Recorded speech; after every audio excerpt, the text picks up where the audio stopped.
የቢትኮይን እና ሌሎች ክሪፕቶከረንሲዎች የጀርባ አጥንት የሆነው ቴክኖሎጂ ምንድነው? ከዚህ በፊት ስለ ክሪፕቶከረንሲ ባስቃኘንበት ቪዲዮ ላይ ቃል በገባነው መሰረት ብሎክቼንን ይዘንላችሁ መተናል። ከቢትኮይን እና ሌሎች ክሪፕቶከረንሲዎች ጀርባ ያለው ቴክኖሎጂ ብሎክቼን ምንድነው? ብሎክቼን በብዙ ኮምፒውተሮች ላይ የሚደረጉ ግብይቶችን የሚመዘግብ የተከፋፈለ ዲጂታል መዝገብ ሲሆን የተመዘገቡት ግብይቶች ወደ ኋላ ሊቀየሩ በማይችሉበት መንገድ ነው። ይህ ግልጽነትና ደህንነትን ያረጋግጣል። ብሎክቼን እያንዳንዱ ብሎክ ዳታና ወደ ቀዳሚው ብሎክ የሚያገናኝበት ማያያዣ ያሉት የብሎኮች ሰንሰለት ነው። የብሎክቼን ጽንሰ ሐሳብ ለመጀመሪያ ጊዜ የተዋወቀው ሳቶሺ ናካሞቶ ተብሎ በሚጠራው ሰው ወይንም ቡድን እንደ አውሮፓውያን አቆጣጠር በ2008 ነው። በመጀመሪያ የተሰራው ለዲጂታል መገበያያው ቢትኮይን ነው።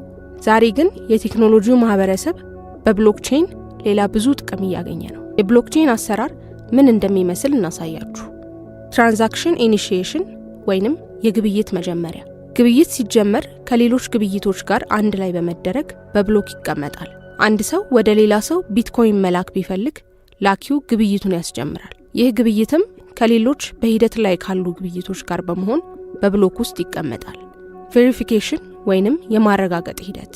ይህ ብሎክ ወደ ኮምፒውተሮች አውታረ መረብ ይላካል። እነዚህ ኮምፒውተሮች እንደ ፕሩፍ ኦፍ ወርክ ወይንም ፕሩፍ ኦፍ ስቴክ ያሉ የጋራ መግባቢያ ዘዴዎችን በመጠቀም ግብይቶችን ያረጋግጣሉ። ለምሳሌ በፕሩፍ ኦፍ ወርክ ቢትኮይን ማይነሮች ግብይቶችን ለማረጋገጥና ወደ ብሎክቼን ለመጨመር ውስብስብ የሂሳብ ስሌት ጥያቄዎችን ይፈታሉ። ስለ ቢትኮይን እና ቢትኮይን ማይነሮች ያወራንበትን ቪዲዮ አሁን ከላይ የሚታየው ሊንክ ላይ ያገኙታል።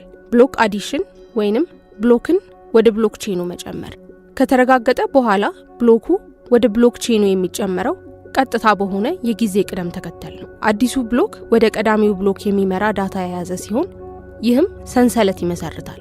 እያንዳንዱ ብሎክ ከቀዳሚው ጋር የተቆራኘ በመሆኑ ነጠላ ብሎክን መቀየር ሁሉንም ተከታይ ብሎኮች መለወጥ ይጠይቃል። ይህንንም ለማድረግ እጅግ ከባድና የማይቻል ነው። ምክንያቱም ነጠላ ብሎክ የያዘውን ዳታ ለመቀየር በምንሞክርበት ጊዜ አዲስ የያዘውን የግብይት ዳታ ለማረጋገጥ ፕሩፍ ኦፍ ወርክ መስራት ይኖርብናል። ቀደም ብለን እንደጠቀስነው ፕሩፍ ኦፍ ወርክ እጅግ ውስብስብ የሆኑ የሂሳብ ስሌት ጥያቄዎችን የምንፈታበት ትልቅ የሆነ የኮምፒውቲንግ አቅምን የሚጠይቅ ሂደት ነው። አንድ ብሎክ የያዘውን የግብይት ማስረጃ ቀይረን በተሳካ ሁኔታ ለዛ ብሎክ ፕሩፍ ኦፍ ወርክ አካሄድን ብንል እንኳን ከዛ በኋላ ያሉት የተያያዙ ብሎኮች በሙሉ የያዙት ዳታ ይቀየርና በድጋሚ ለነሱም ፕሩፍ ኦፍ ወርክ እንድንሰራ የሚጠበቅብን ይሆናል። ይህ ደግሞ የማይቻል ነው። 3 የብሎክቼን አይነቶች አሉ። ፐብሊክ ብሎክቼን፣ ፕራይቬት ብሎክቼን እና ኮንሶርቲየም ብሎክቼን።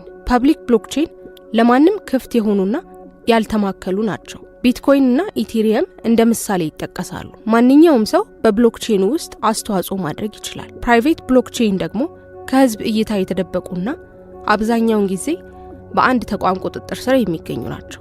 ከፐብሊክ ብሎክቼን በተለየ መልኩ የተማከሉና የተመረጡ አካላት ብቻ ግብይቶችን ማረጋገጥ የሚችሉባቸው ናቸው። ሃይፐርሌጀር እና ኮርዳ የዚህ ምሳሌ ይሆናሉ። እያንዳንዱ አይነት ብሎክቼን የራሱ ጥቅምና አጠቃቀም አለው። ፐብሊክ ብሎክቼኖች የተሻለ ግልጽነትና ጥበቃ ያላቸው ሲሆን ፕራይቬት ብሎክቼኖች ደግሞ ለተሻለ ቁጥጥርና የአንድ ተቋምን ፍላጎት ለማስጠበቅ ይመረጣሉ። ብሎክቼን ጥቅሙ ለክሪፕቶከረንሲ ግብይት ብቻ አይደለም። የተለያዩ ኢንዱስትሪዎች ከዚህ ቴክኖሎጂ ተጠቃሚ ናቸው።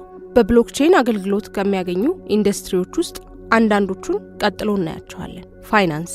ብሎክቼን ለድንበር ተሻጋሪ ክፍያዎች፣ ስማርት ኮንትራቶችና ሌሎችም ያገለግላል። በመካከል የሚኖሩ አካላትን አስፈላጊነት ይቀንሳል። ግብይቶች ፈጣንና ርካሽ እንዲሆኑ ያደርጋል። ሰፕላይ ቼን ወይንም የአቅርቦት ሰንሰለት ከምርት እስከ አቅርቦት ድረስ መከታተልንና ግልጽነትን ያሳድጋል። ኩባንያዎች የምርቶችን ጉዞ መከታተል፣ ትክክለኛነትና ጥራቱን ማረጋገጥ ይችላሉ።